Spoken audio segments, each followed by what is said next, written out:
Friends, welcome to Prayagraj one day classes. I hope आप सभी बहुत ही बेहतर होंगे। मैं उम्मीद करता हूँ आपकी तैयारी उससे कहीं ज़्यादा बेहतरीन शानदार तरीके से चली होगी।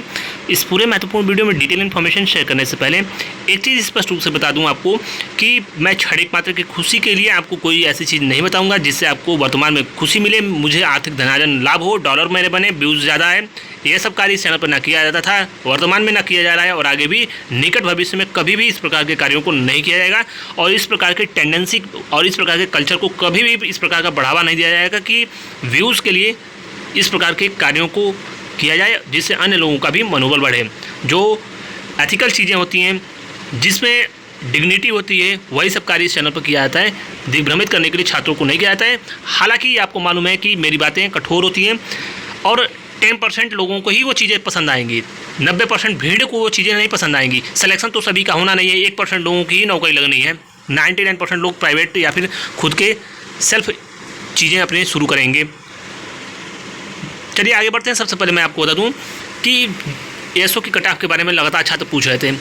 जिस दिन पेपर होता है उसी दिन यूपी पीसीएस आरओआरओ, इसके अलावा 55-12 जूनियर असिस्टेंट, तमाम कट ऑफ हम ट्रैक रिकॉर्ड देखना, फूड एनालिस्ट, ड्रग एनालिस्ट, हाल फिलहाल में एजीटीए का रिजल्ट आया, सारी कट ऑफ मेरी सही गई। मैं बोलता हूँ 100% मेरी कट ऑफ गलत भी हो सकती है, ये बातें भी मैं बोलता हूँ, लेकिन जिनको मेरी बातों पर भरोसा है, ट्रैक रिकॉर्ड जानते हैं, वो जानते हैं कि मेरी कट ऑफ गलत होने की संभावनाएं कितने % है, वो भली बात जानते हैं। जिस दिन पेपर जूनियर असिस्टेंट का हुआ था उसी कट ऑफ को मैंने बताया है, शॉर्ट्स वीडियो का ही मैंने स्क्रीनशॉट लिया है। कोई भी परिवर्तन इस कट ऑफ में मैंने नहीं किया है। जो एक बार बताता हूँ वही, भले से मैं कट ऑफ 10 बार बताऊँ वही कट ऑफ रहेगी।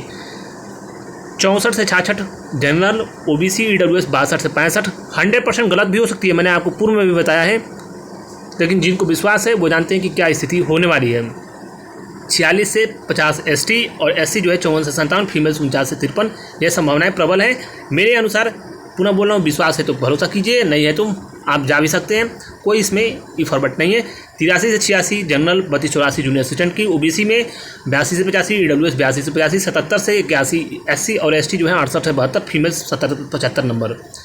इसके अलावा एसओ के बारे में भी मैंने आपको स्पष्ट रूप से आंकड़े दिए थे जिस दिन पेपर हुआ था। उसके बाद एनालिसिस करने के बाद जो मेरे आंकड़े हैं, हालांकि ये जनरल में 61 से ही 63 होना चाहिए, लेकिन मैंने फ्लैक्सिबिलिटी, अभी लचीलापन आपको दिखाया कि 59 से 63 के आसपास कट ऑफ हो सकती है। एमएससी मैथमेटिक्स स्टैटिस्टिक्स वालों ने बहुत ही शानदार बेहतरीन प्रदर्शन किया है। आपको मालूम है कि जनरल की सीटें भी बेहद ही कम हैं। ओबीसी में बैकलॉग की भर्तियाँ हैं, इसलिए सीटें ज़्यादा हैं। 54 से 58 इनकी कट ऑफ जाने की संभावनाएँ हैं। 55 से 58 या फिर 54 से 58 के आसपास, 57 आसपास आपकी कट ऑफ ईडब्ल्यूएस की हो सकती है। एससी की कट ऑफ जो है वह 43 से 46 भी हो सकती है, लेकिन एक नंबर कम कर सकते हो। बाकी इसमें 44 से 48 मैंने बताया है, तो कुछ सोच समझ कर ही बताया होगा। बाकी फीमेल्स जो है, फीमेल्स भी 46 से 50 कर सकती हैं, लेकिन 48 से 52 ही ये आइडियल एक प्रकार से कहा जाए तो स्कोर हो सकता है। एससी एसटी के बारे में मैंने कोई भी इन्फॉर्मेशन नहीं दी है, क्योंकि एसटी के बच्चे स्पेशल क्वालिफिकेशन की भर्ती है। संभवतः जितना कट ऑफ जाए और उतने वैलिड कैंडिडेट्स मिल जाएं तो हो सकता है कि कट ऑफ बढ़े भी नहीं, अगर बढ़ी मैक्सिमम तो 2-4 नंबर ही बढ़ेगी, इससे ज़्यादा नहीं कट ऑफ बढ़ने वाली है। 25 से 30 नंबर डीबी की संभावनाएं रहने की हैं सभी कैटेगरीज की, विशेषकर ईडब्ल्यूएस ओबीसी में जिनके भी 25 से 30 नंबर है, संभावनाएं कि इनको डीबी में मौका मिल सकता है। आगे बढ़ते हैं। सबसे पहले मैं आपको बता दूं, बीपीओ और 55-12 का रिजल्ट इसी महीने लास्ट में आने की संभावना है। इसके अलावा ऑडिटर का रिजल्ट जो है वो बहुत जल्द इसी सप्ताह आने की संभावनाएं प्रबल है। इसके अलावा पशुपालन विभाग और एडीओ, पशुपालन विभाग और एडीओ यह दोनों विज्ञापन पाइपलाइन में है। इन दोनों भर्तियां आपकी रेस में है। सबसे पहले कौन सा विज्ञापन आना संभावित है, आने वाले समय में कुछ दिनों में ही यह चीज़ें स्पष्ट हो जाएंगी। एडीओ और जो एडीओ पीईटी 2026 से चर्चाएं थी, मैंने आपको पुनः बीच में बताया था कि एडीओ इसी पीईटी से आएगा। इस पीईटी से अभी दर्जनों विज्ञापन, आधा दर्जन लगभग विज्ञापन प्रकाशित हो सकते हैं। ये आपके लाइब्रेरियन वाले जो स्टूडेंट्स हैं, माननीय उप मुख्यमंत्री जी से मिले, माननीय मुख्यमंत्री जनप्रतिनिधिगण से मिले, माननीय उप मुख्यमंत्री जी के अलावा मुख्यमंत्री जी से मिलो, प्रयास करोगे, रिक्वेस्ट करोगे तो विज्ञापन इसी पीईटी से आ सकता है। प्रयास आपको शुरू में ही इसी सप्ताह से ही करना चाहिए और इसी सप्ताह भर तक प्रयास करो कि माननीय उप मुख्यमंत्री जी से मिल लीजिए। पढ़े लिखे हैं आप लोग, लेटर दीजिए, रिक्वेस्ट कीजिए, प्रार्थना करिए, विनम्रता से सारी चीज़ें सकारात्मक हो सकती हैं। इसके अलावा एडीओ के बाद बात करते हैं पीईटी 2026 के नोटिफिकेशन के बारे में। सबसे पहले इन्फॉर्मेशन दे दी गई थी और 100% बातें डंके की चोट पर सही हुई। नोटिफिकेशन पीईटी का आ गया है, यह मानकर चले अक्टूबर के प्रथम पखवाड़े में ही पेपर 99% संभावनाएं हो जाए पेपर आपका, इसीलिए 60 दिन आपके पास मैक्सिमम है। लैब असिस्टेंट और लैब टेक्नीशियन, इन दोनों में अंतर है। लगातार छात्र पूछते हैं कि भर्ती नहीं आएगी। मैं आपको बोलता हूँ कि पहले भर्ती में स्पष्टता आपकी दिखनी चाहिए कि लैब असिस्टेंट या लैब टेक्नीशियन की आप बात कर रहे हो, यह आपको जानना चाहिए, तो विज्ञापन आपका आएगा। इसके अलावा BPO और मुख्य सेविका के बारे में स्पष्ट रूप से बोल दूँ, कोर्स बेचने वालों ने 2025 PET से कोर्स बेच लिया।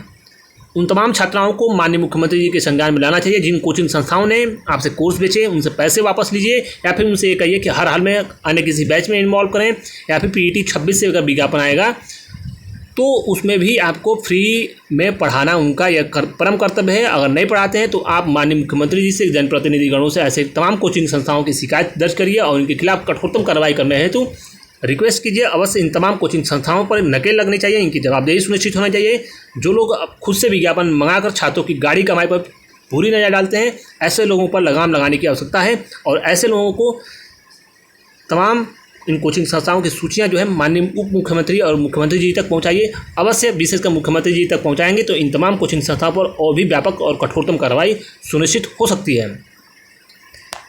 इसके अलावा लैब टेक्नीशियन के बारे में BPO और तमाम अन्य जो महत्वपूर्ण भर्तियां हैं सेम क्वालिफिकेशन की, अभी इस पर स्पष्टता नहीं है कि सेम क्वालिफिकेशन की भर्तियां एक साथ आएंगी या फिर अलग अलग आएंगी, टुकड़ों में आएंगी। लेकिन PET आपके लिए 26 जो है महत्वपूर्ण है। दर्जनों विज्ञापन, हजारों भर्तियां देखने को मिलेंगी, इसलिए इस PET को दीजिए। Junior assistant, BPO, BDO, special lower की, अन्य महत्वपूर्ण लोअर की, सामान्य क्वालिफिकेशन की, EO की भर्तियाँ आपको देखने को मिलेंगी। और बाकी ESO के बारे में अभी कोई इन्फॉर्मेशन नहीं कि नई PET से भर्ती आएगी कि नहीं आएगी, अब संभावना बेहद ही कम है। फिलहाल इस महत्वपूर्ण वीडियो में बस इतना ही रखते हैं, कोई और भी चीज़ें होंगी तो आपको बताया जाएगा। Thank you so much.